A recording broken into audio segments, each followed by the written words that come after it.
Untuk kamu yang pernah diremehkan orang, jangan pernah menyerah. Mungkin mereka belum tahu apa kemampuanmu. Jadi teruslah berusaha dan buktikan pada dirimu sendiri bahwa tanggapan mereka tentang kamu itu salah. Tetap semangat buat kamu yang lagi berjuang. Selamat nonton, selamat berbuka, dan selamat beristirahat.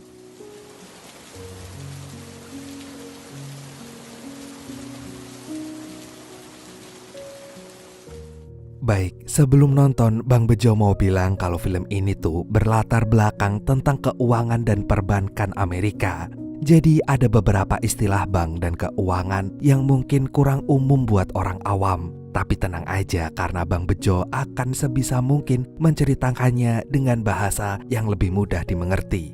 Jadi sekali lagi, selamat nonton. Pertama-tama, zaman dulu sekali, sekitar tahun 70-an, seorang pegawai bank bernama Louis menemukan sistem perbankan baru untuk menghasilkan keuntungan lebih banyak. Pada saat itu, orang-orang Amerika banyak mengambil hipotek atau dalam istilah kita adalah KPR. Karena mereka ingin punya rumah dengan cara mencicil dengan bunga yang kecil. Karena sistem KPR ini memiliki resiko yang kecil dan jangka waktu yang panjang, Louis punya ide untuk mengumpulkan banyak KPR, kemudian mengelompokkannya sesuai dengan kategori yang telah ditetapkan. Sistem ini akan kita sebut dengan CDO. Sistem CDO ini membuat pihak bank akan semakin kaya karena orang-orang mudah mengambil KPR, sedangkan bunganya kecil, sehingga resikonya rendah. Ide Louis ini disambut dengan sukacita karena ternyata sangat menguntungkan bank-bank besar. Apalagi pada saat itu Amerika sedang gencar-gencarnya menggunakan sistem KPR. Pemerintah menganggap bahwa KPR adalah salah satu penggerak ekonomi dan pembangunan di Amerika.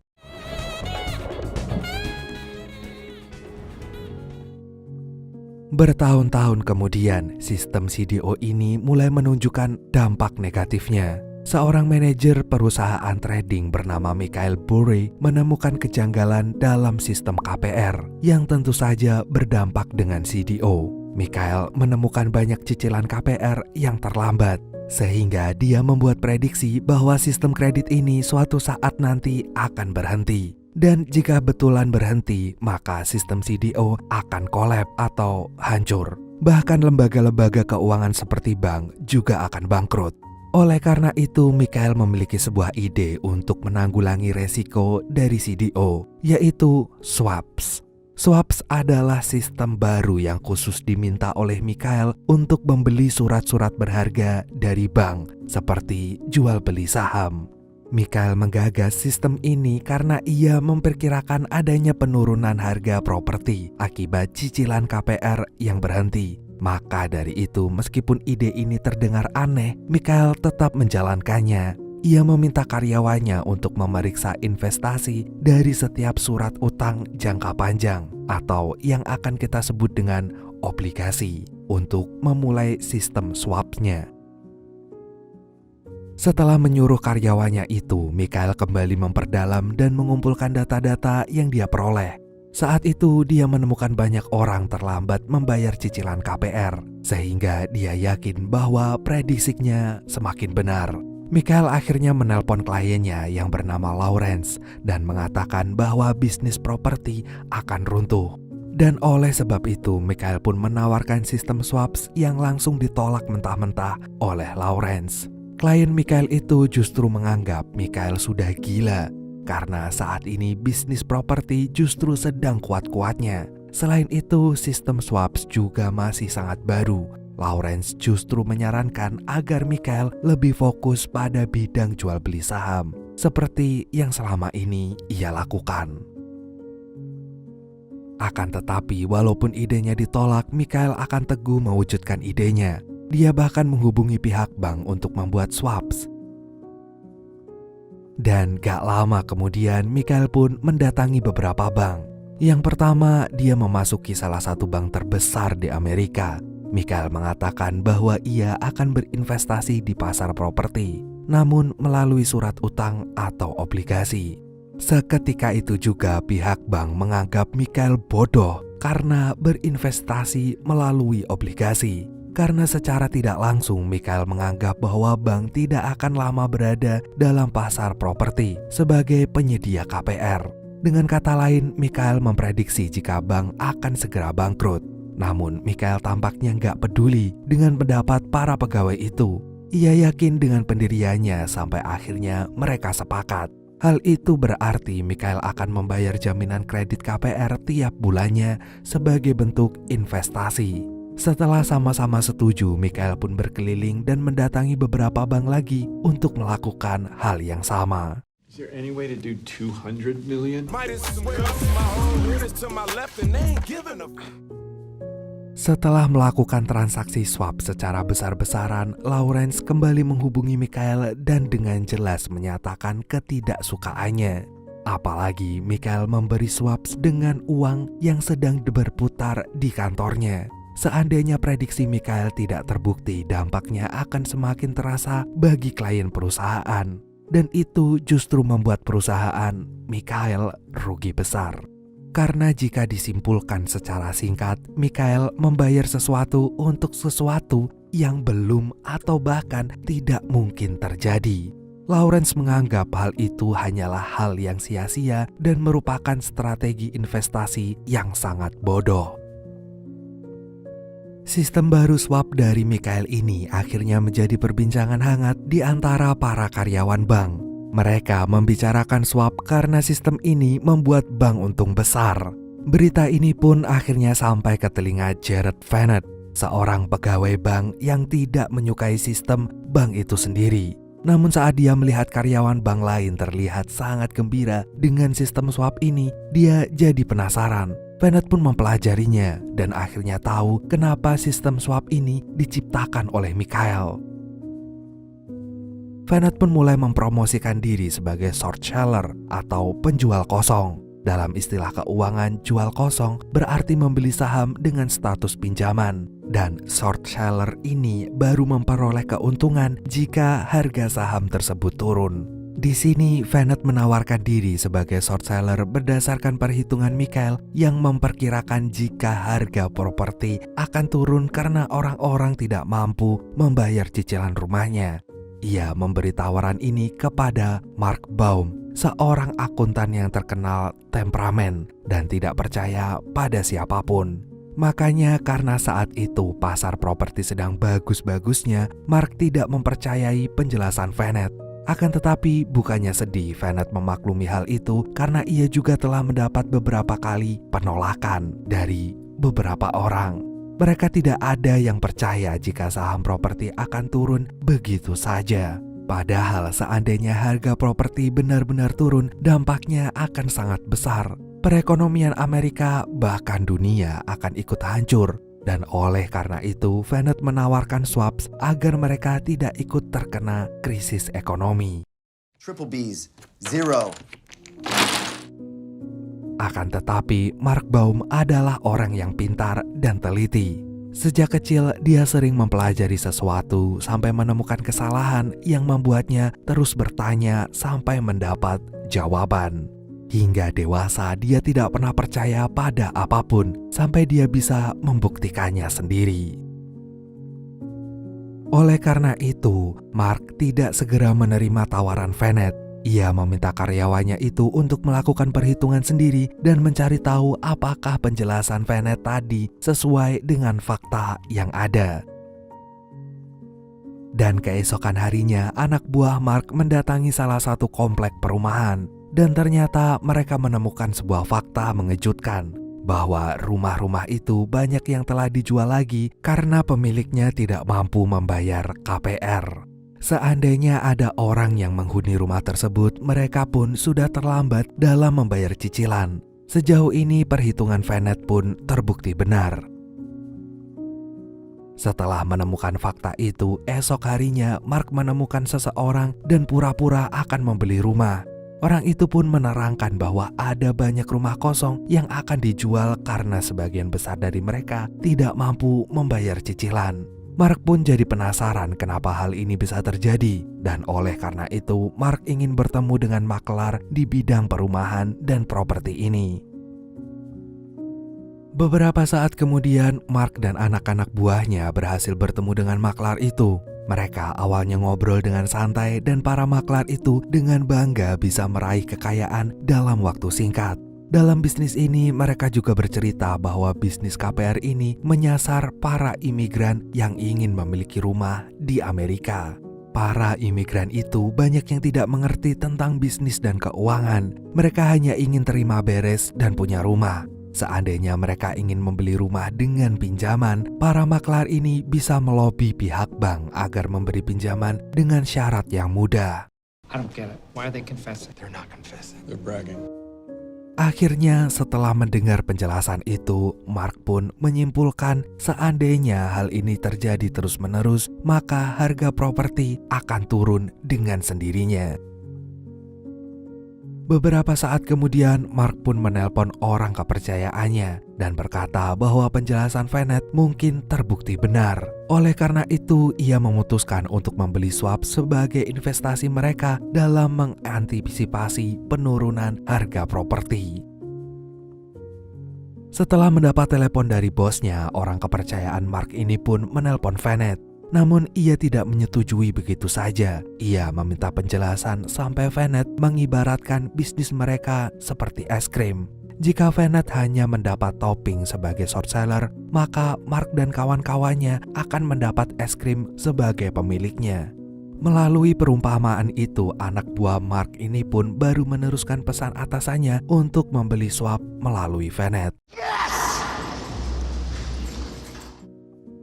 Sistem swap ini akhirnya sampai juga ke akuntan pemula. Mereka adalah Jamie dan Charlie. Mereka berdua selalu punya keinginan untuk tergabung dalam ISDA, yaitu kumpulan para akuntan besar, terutama di Wall Street.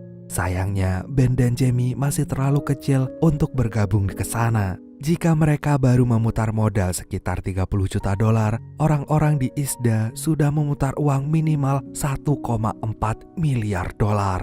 Namun sebelum mereka mengubur impiannya, mereka tanpa sengaja menemukan brosur Venet tentang swaps. Mereka pun mempelajarinya dan menemukan harapan baru. Totally out of the You question. gotta call Ben. No bank will give us our ISDA. We're dead in the water. Keesokan harinya, Jamie dan Charlie menghubungi Ben, seorang broker yang telah pensiun. Meskipun Ben sudah keluar dari dunia perbankan, Jamie dan Charlie meyakini bahwa Ben masih memiliki banyak kenalan di Wall Street. Mereka berdua masih ingin bergabung dalam ISDA untuk memperluas jaringan dan meraih banyak kesempatan dalam bidang trading. Awalnya Ben menolak karena ia ingin beristirahat dan menikmati masa pensiunnya. Namun saat Charlie mengatakan bahwa ia menemukan kecurangan pada sistem finansial di Amerika, Ben pun mulai mempertimbangkannya. Dan akhirnya Ben menemui Jamie dan juga Charlie untuk ikut bekerja bersama mereka.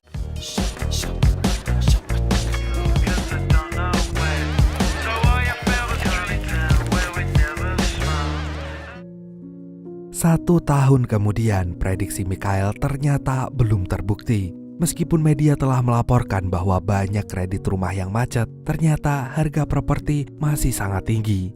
Hal ini menjadi sebuah kejanggalan karena perhitungan ini tidak sesuai dengan prinsip keuangan yang ada. Karena hal ini tidak masuk akal, Mark pun menemui Georgia, seorang pegawai agensi yang bertugas mengelompokkan dan memberikan kategori aset properti. Di Amerika, aset properti harus dikelompokkan untuk menghitung jaminan dan kredit yang harus dibayar. Akan tetapi saat Mark menanyakan catatan kategori ini, Georgia tidak mau mengaku. Dari situ, Mark menyimpulkan bahwa agensi ini tidak benar-benar memeriksa fakta di lapangan. Bahkan secara tersirat, Georgia mengungkapkan bahwa pengelompokan aset itu memang asal-asalan. Hal itu dilakukan oleh agensi supaya pihak bank dapat memberi pinjaman dengan mudah. Di lain tempat, kecurangan sistem ini membuat Mikhail sangat merugi karena harga properti tidak juga turun, sedangkan dia harus membayar jaminan dari swaps yang ia beli. Kecurangan ini membuat Mark meminta Venet datang ke kantornya. Di sini Venet menjelaskan bahwa memang ada kemungkinan pemalsuan data dari sistem CDO. Hal ini membuat bank salah menilai aset dan memberi pinjaman. Dan oleh karena itu, Venet memberi saran kepada Mark untuk pergi ke Vegas. Dia ingin Mark mengetahui bahwa tidak semua bank besar mengerti tentang sistem CDO yang ada di negara mereka sendiri. The American Securitization Forum's there next week. God, I hate Vegas. I hear the food has gotten really good in Vegas. 1 minggu kemudian, orang-orang yang bekerja dalam bidang perbankan ini pergi ke Vegas, termasuk Jamie dan juga Charlie. Mereka memiliki tujuan untuk mencari tahu bagaimana bank-bank yang besar itu melakukan transaksi jual beli saham mereka. Beberapa saat kemudian, Jamie dan Charlie bertemu dengan salah satu manajer bank. Manajer bank itu dengan bangganya mengatakan bahwa ia telah membeli banyak sistem CDO karena ia tahu pasar properti masih sangat tinggi. Hal ini membuat Jamie dan Charlie bingung karena ternyata manajer bank itu tidak dapat memperhitungkan nilai CDO dengan benar. Oleh karena itu, Jamie berencana menemui seseorang lagi, yaitu pegawai SEC, lembaga independen yang bertugas mengawasi sirkulasi permodalan di Amerika. 1 jam kemudian, Jamie berhasil menemui karyawan lembaga sekuritas itu yang ternyata sedang berlibur. Jamie pun bertanya tentang sistem KPR dan pengawasan harga properti di Amerika.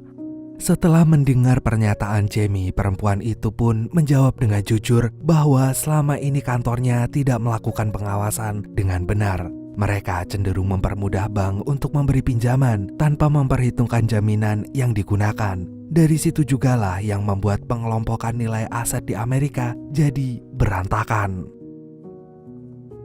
Kita kembali lagi dengan Mark. Setelah mengetahui bahwa agensi asal-asalan dalam mengelompokkan nilai aset, Mark semakin penasaran kenapa nilai CDO masih tinggi. Dia pun menemui seorang investor yang juga pegawai bank di sebuah restoran. Orang itu pun menjelaskan bahwa CDO ini termasuk aset yang bisa diperjualbelikan lagi. Seperti dalam taruhan, semakin banyak yang menginginkannya, maka harganya akan semakin tinggi. Dan sejauh ini CDO telah memiliki bermacam-macam variasi nilai, sehingga harganya tidak juga turun meskipun harga asetnya mulai merosot.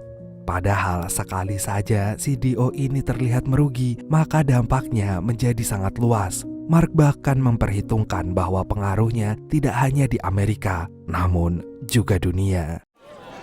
You think I'm a parasite, don't you, Mr. Ball? You tell me how much you're worth. Dan setelah mendengar penjelasan orang itu, Mark pun memutuskan untuk kembali membeli swaps. Sekalipun uang jaminannya tinggi, setidaknya inilah yang bisa Mark lakukan agar perekonomian bisa terus berjalan. Padahal sebenarnya Mark adalah orang yang pemikir. Selama ini dia dihantui trauma karena kakaknya mengakhiri hidup gara-gara tidak sanggup membayar utang. Mark menyesal karena dialah orang yang menawari pinjaman itu. Dan oleh karena itu, ia selalu menyalahkan dirinya sendiri karena terlibat dalam sistem finance yang buruk. He told me that he was having bad thoughts. Kita kembali lagi dengan Mikhail. Dia kini mulai merasa sedih. Dia mempertanyakan prediksinya sendiri dan tidak mengerti di mana letak kesalahannya. Ia terus merugi, bahkan kini ia harus menjual beberapa sahamnya untuk membayar kerugian itu. Akan tetapi, Mikhail masih meyakini bahwa hitungannya benar, dan jika itu terbukti, berarti memang sistemnya yang salah. Namun sayangnya, Mikhail berada dalam sistem itu, dan sekarang ia terjebak di dalamnya. It's possible. I just Oleh karena itu, keesokan harinya Mikhail memberitahu seluruh kliennya bahwa ia akan membatasi jumlah penarikan saham. Hal ini terpaksa ia lakukan karena ia meyakini bahwa ada yang salah dengan sistem perbankan di Amerika. Keputusan ini langsung memunculkan protes dari semua kliennya. Mereka menolak keputusan Mikhail karena merasa dirugikan. Namun, Mikhail tak bisa berbuat banyak. Ia hanya ingin mempertahankan perusahaannya. 1 bulan kemudian, media mulai memberitakan bahwa salah satu bank besar telah bangkrut. Lama-lama prediksi Mikhail mulai terbukti. Akan tetapi saat pihak bank menghubungi Mikhail, mereka tidak mau mengakui hal itu. Mereka hanya mengatakan bahwa ada kegagalan sistem teknis di dalam kantor mereka. sehingga ada beberapa data yang hilang. Padahal Michael tahu jika bank itu sedang berbohong agar nilai aset mereka tetap berharga tinggi. Tidak hanya Michael, Jamie, dan Charlie juga melihat berita itu di televisi. Mereka pun sangat senang karena perhitungan mereka selama ini terbukti benar. Akan tetapi Jamie dan Charlie segera menyadari sesuatu. Turunnya sektor perekonomian ini juga disebabkan oleh beberapa bank yang mencurangi sistem. Charlie pun berencana untuk melaporkan hal ini kepada temannya yang merupakan seorang wartawan, agar orang-orang tahu bahwa penyebab runtuhnya ekonomi Amerika adalah lembaga-lembaga keuangan yang tidak melaksanakan kewajibannya dengan benar. Sayangnya wartawan itu nggak berani memberitakan hal ini. Ia tidak ingin terlibat dengan orang-orang perbankan karena ia tak mau karirnya ikut hancur. Setidaknya Jamie dan Charlie belum menemukan bukti nyata bahwa bank-bank besar itu melakukan kecurangan dengan pasti. Dan hal ini membuat Charlie menjadi sangat kecewa. Dampak dari berita itu pun juga sampai kepada Vanet dan Mark. Vanet mengatakan bahwa kini orang-orang ramai membeli swaps karena mereka tahu bahwa CDO tidak lagi menguntungkan. Hal ini merupakan pertanda bagus bagi mereka, karena itu berarti investasi mereka mulai berubah menguntungkan. Setelah mendapat telepon dari Vanet, Mark diminta untuk menemui temannya yang juga manajer di kantor itu. Awalnya teman Mark itu memberi selamat kepada Mark karena strategi investasinya berhasil. Namun lama-lama dia mengatakan bahwa salah satu bank yang besar itu berutang 15 miliar untuk menutup kerugian mereka terhadap CDO selama ini. Dan dampak dari utang itu adalah meningkatnya pengangguran, orang miskin, dan tunawisma di negara itu. Hal ini pun membuat Mark tidak ingin menjual swapnya. Dia tidak ingin memperparah kondisi ekonomi di Amerika. Meskipun swapnya sudah bisa memberikan keuntungan, namun Mark hanya berkata bahwa ia akan menjual itu di waktu yang tepat. Sekarang Jamie dan Charlie mulai menjual swap mereka melalui Ben. Sebagai mantan broker, Ben berhasil mendapatkan penawaran yang bagus. Akhirnya ia dapat menjual swap itu dan mendapat keuntungan yang tinggi. Hal yang sama juga dilakukan oleh Michael. Ia berhasil mendapatkan keuntungan yang langsung ia kirim untuk para kliennya. Akhirnya dia merasa sangat lega karena prediksinya benar dan dia tidak jadi merugi. Dampak ini juga dirasakan oleh Vanet. Setelah 2 tahun ini menjadi perantara penjualan swap, akhirnya dia mendapatkan untung dan juga bonus yang lumayan menjanjikan. Kini karena banyak bank mulai bangkrut, mereka pun terpaksa memecat semua karyawannya. Hal ini tentu meningkatkan angka pengangguran dan orang miskin di negara itu. Hal-hal yang selama ini ditakutkan oleh Mark akhirnya terjadi. Dan sampai sekarang, Mark masih mempertahankan swapnya. Dia memperkirakan jika pemerintah Amerika akan menuding para imigran dan orang miskin yang tidak mampu membayar cicilan sebagai alasan runtuhnya perekonomian di sana. Akan tetapi karena anak buahnya terus mendesak agar Mark menjual swapnya, akhirnya ia pun setuju karena nilai swapnya pun sudah mencapai angka $1 miliar. Okay. Sell it all. Sekarang kita kembali lagi ke Michael. Meskipun ia sudah sangat sukses, ia juga merasa bersalah karena bisnis keuangan memberikan dampak yang luar biasa, bahkan untuk hal-hal yang tidak berkaitan dengan keuangan. Runtuhnya perekonomian di Amerika pada tahun 2008 menyebabkan orang-orang tidak punya rumah dan dipecat dari pekerjaan mereka.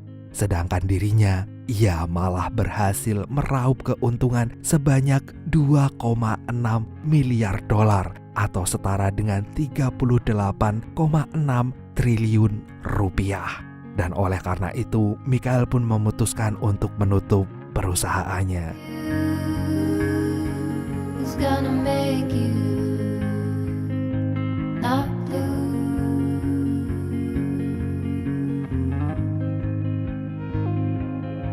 Not blue.